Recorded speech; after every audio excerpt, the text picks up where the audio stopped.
Praise the Lord, saints. Praise the Lord. My name is Elder Fitz. Welcome to the LFCC Ministers Corner. In this video, we're starting our trek down the path of studying God's Word, how to study God's Word using something like the inductive Bible study method. And of course, there are other methods out there that use different acronyms or use ways to describe how to study God's Word. You may have heard a word like hermeneutics, but if you're not familiar with the inductive Bible study method, I'm going to have a card here in the corner here to go back to a playlist that I did. So 3 videos I did on the inductive Bible study method, which was an overview. So if you're not familiar with what the inductive Bible study method is, you can go check out that playlist and then join us back over here in this video. But today, we want to set some foundation because we want to understand and realize, take advantage of, and we also want to involve the Holy Spirit. So the Holy Spirit's work, the Holy Spirit's role in us understanding God's Word is critically important. And I'm going to draw from this book, Grasping God's Word. Because at my church, Love First Christian Center, back in 2021, we taught a class on how to study God's Word. And we used a book called Journey into God's Word, which is a smaller volume from this book, Grasping God's Word. And so it was a beginner class, even though it was pretty deep and pretty detailed, but it was incredible. But that book left out one important chapter. Now, of course, if you're going to take a 500-600 page book and narrow it down to 150-200 pages, guess what? Some stuff's going to get left out.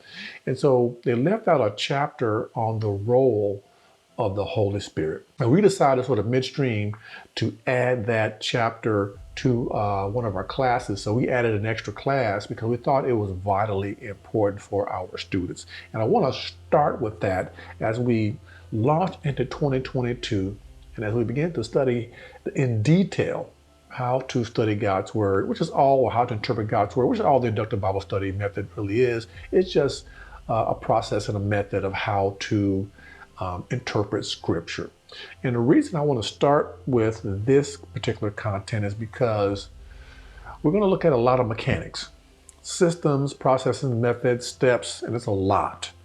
But we want to make sure that we don't get stuck there, and be overwhelmed by it. So we want to be able to move beyond the mechanics to a dynamic nature of a relationship, right? We want to engage Holy Spirit, we want to pray, seek and listen to and receive from Holy Spirit. So I pulled out some notes from our class on the involvement of the Holy Spirit, work of the Holy Spirit, now understanding, grasping, interpreting, discerning God's Word. And that's where I want to start in this particular video. So I'm going to go through some of that, and then I'm also going to look at a second book, and just so we can have a good, well-rounded view today of this particular topic. Amen. So let's go ahead and jump in. So the Spirit as the divine author. Now, with this very popular scripture, 2 Timothy 3:16, all scripture is breathed out by God. Some translations say inspired. Now, the reason you'll see breathed out or inspired, it all depends on what Greek source was used to translate that particular English Bible translation, whether it's ESV, NIV, NOT, CSB, whatever it is, it all depends on what the Greek source was, but essentially it refers to the same thing. And that is the inspiration refers to the Holy Spirit's work in the lives of the human authors. That is critical. And where it says human authors, put your name in there. Inspiration refers to the Holy Spirit's work in the lives of Elder Fitz, John, Frank, Lucy, Mary, because this is what we need to make sure we understand and that we grasp. That the Holy Spirit is working in our lives. Holy Spirit here to help us understand, to grasp God's Word, not just on our ability, but on His.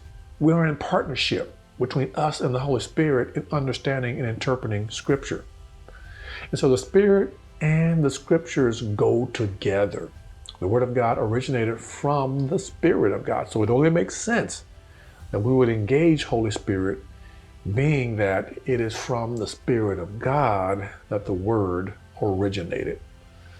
And Jesus, he stresses that the work of the Holy Spirit is directly related to his teaching. So let's look at John 16:12 through 24. Just want to read that in your hearing. I still have many things to say to you, but you cannot bear them now. When the Spirit of truth comes, he will guide you into all the truth. For he will not speak on his own authority, but whatever he hears, he will speak. And he will declare to you the things that are to come. He will glorify me, speaking of Jesus, for he will take what is mine, speaking of Jesus, and declare it to you. So we see this partnership, we see this cohesiveness between the Son and the Spirit in this text. And the Spirit does not add new meaning to the biblical text. Instead, he helps believers understand and apply the meaning that is already there. So that is the focus of interpreting Scripture, right? When you are an interpreter, you don't interpret something that's not there. You don't add to what's there. You interpret what is already existing. So the Bible, the canon is sealed, it is closed, and so we can only understand and apply the meaning of Scripture that is already there. The Spirit and the Christian interpreter. And I hope you see yourselves as an interpreter, not just a reader, because that's when you think about things like Bible preachers and teachers and scholars, evangelists, whoever, they're skilled at interpreting the Word of God. And that's where we want to get. We want to be an interpreter of the Word of God. And when it comes to biblical interpretation, all right, hold on to your seats right here, but it's going to be all right. Having the Holy Spirit does not mean that the Spirit is all you need. The Spirit does not make valid interpretation automatic. The Spirit works through a careful examination of the text. Now, we're not talking about being saved or delivered or set free or healed or anything like that. We're talking about biblical interpretation. So we sit down to slow down, to carefully mull over, meditate on, examine the text. The Holy Spirit works through that. And I'm a living testimony. Somebody who teaches a lot, who teaches Bible study, this is so true. The Spirit works through the careful examination of the text. The Spirit does expect us to use our minds. Proper interpretive methods and good study helps to interpret the Bible accurately. Look, believers, God gave us a brain and expects us to use it in conjunction with the Holy Spirit. Let's look at Matthew 22:37, which says, "And he said to him, you shall love the Lord your God with all your heart, with all your soul, and with all your mind." God gave us a mind, and so we should use that when it comes to study. And so I don't know about you, but I've spoken to people and met people who say, hey, the Holy Spirit teaches me everything. I don't have to study. I don't have to do hermeneutics or interpretation of Scripture, blah, blah, blah. That's a red flag. So avoid those people as much as you can. We can rely on the Spirit to help us grasp the meaning of God's Word. And that grasp is a really interesting term. That's the name of this book, because we never fully get a hold of it, right? It's where we're grasping, we're reaching, we're striving to understand the meaning of God's holy Word. And the Spirit and the Word work together, including the ability to discern the theology of a passage. Now, if you read this book or the other book, Journey into God's Word, one of the steps in this particular method of study is something called theological principles. And that's where you try to take what the text says and find out what it meant to them and what it meant to us and what applies. So what applies to the original hearers and what applies to us today. Those are the theological principles. So the Holy Spirit helps us to discern that, because in our class, when we talked about theological principles, it was difficult, right? So this is where it took some work, but the Holy Spirit is here to help us to kind of work through discerning what applies to believers today. The Spirit does not change the Bible to suit our purposes or to match our circumstances. And like I said, the canon is closed. I know when I was a new believer, I went to the Bible to try to find answers to all my issues, questions, problems, concerns, or whatever. But the Bible does not have everything that we deal with in the pages. So we go to the Bible to seek what is already there, not to change it into our purpose or to make it morph into something that suits our circumstances, because you certainly can do that. If you look for something, you can find it. And so that's what we want to try to avoid. The Spirit brings the meaning of the Bible to bear on the reader. The Spirit convicts us that the Bible is divinely inspired. If you do not believe the Bible is divinely inspired, you're going to have a whole lot of trouble trying to interpret Scripture accurately. We must believe that the Bible is divinely inspired. The Spirit works in our minds to impress on us the full meaning of the Scripture. And the Spirit works in our hearts so that we can receive the Word of God. So here's where we talk about application, which is sort of the final stages of the inductive Bible study method, or any Bible study method. Most of them end with applying God's Word, because the Bible says not just to be hearers, but we are to be doers of His Word. Amen. So that's just a quick look at the role of the Holy Spirit in grasping, understanding, discerning God's Word. Highly encourage you to take a look at this book, and it will be really, really beneficial. So now I want to pivot to the next topic to discuss, and that is to begin with prayer. Now, this book is also another one I'll be pulling from this year, so I highly encourage you to get a copy of this one as well. As a matter of fact, I referred to this book in the first 3 videos that I did on the inductive Bible study method. So pick this up, How to Study Your Bible by Kate Arthur, David Arthur, and Pete DeLacy. It's a really good resource. I'll be pulling and drawing from it quite a bit. But there's one section in this book I want to pull from it, and it's on prayer.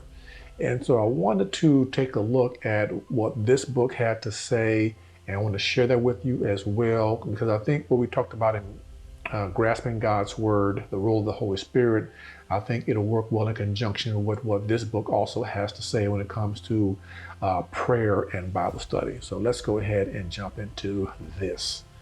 So here's a paragraph from the book. John 16:13-15 tells us that the one who guides us in all truth, the one who takes the things of God and reveals them to us, is the Holy Spirit. So just building upon what we've already talked about today, our resident teacher. Love that line. Our resident teacher. The Holy Spirit here to bring things to our remembrance. He's always with us. He's resident. We are the temple of the Holy Spirit. So the teacher is always with us. So ask God by His Spirit to lead you into all truth and to open your eyes that you may behold wondrous things out of His Word. Begin with prayer and continue with an attitude of prayer. So the next thing here I want to take a look at is prayer is crucial to Bible study. Since truth must be revealed by the Spirit of God, it follows that prayer must be an integral part of Bible study as you continually seek God's wisdom, counsel, and revelation. Give yourself time for the Holy Spirit to speak to your heart.